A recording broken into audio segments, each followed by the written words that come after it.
প্রিয় দর্শক, এখন আমি রয়েছি শহীদ বুদ্ধিজীবী স্মৃতিসৌধ মিরপুরে। এখানে আমি দেখাবো ভিআইপি তথা স্থায়ী এবং অস্থায়ী কিছু কবর। তো এই স্থায়ী এবং অস্থায়ী কবরগুলো আসলে কিভাবে কি করা হয় এ বিষয়ে বিস্তারিত জানতে হলে আমাদের সাথেই থাকুন। আসসালামু আলাইকুম।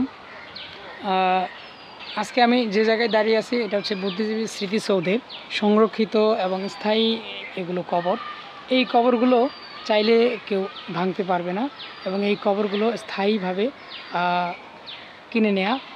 এখানে যারা এই কবরগুলো স্থায়ীভাবে কিনে নিয়েছেন বা এই কবরগুলো যারা স্থায়ীভাবে নিয়েছেন তাদের আত্মীয় স্বজন এবং তাদের পরিবারবর্গের সবাইকে এখানে একই স্থানে দাফন করতে পারেন।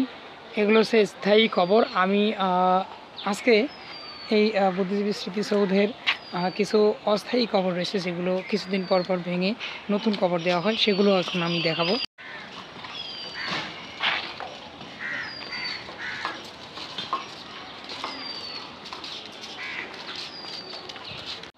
এই কবরগুলো হচ্ছে অস্থায়ী কবর। এগুলো আসলে 2 বছরের কথা বলা হলেও ঠিক 2 বছর আসলে থাকে না। এর আগেই আসলে কবরগুলো ভেঙে আবার নতুন কবর দেওয়া হয়। এগুলো হচ্ছে অস্থায়ী কবর।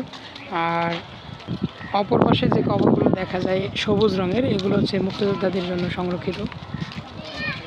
দর্শক, বুদ্ধিজীবী স্মৃতিসৌধের এই কবরস্থানের যে ভিডিওগুলো আপনাদেরকে দেখানো হলো, ভিডিওগুলো কেমন লেগেছে অবশ্যই লাইক, কমেন্ট এবং সাবস্ক্রাইব করে অবশ্যই পাশে থাকবেন। সবাইকে অসংখ্য ধন্যবাদ জানিয়ে শেষ করছি। আসসালামু আলাইকুম, আল্লাহ হাফেজ।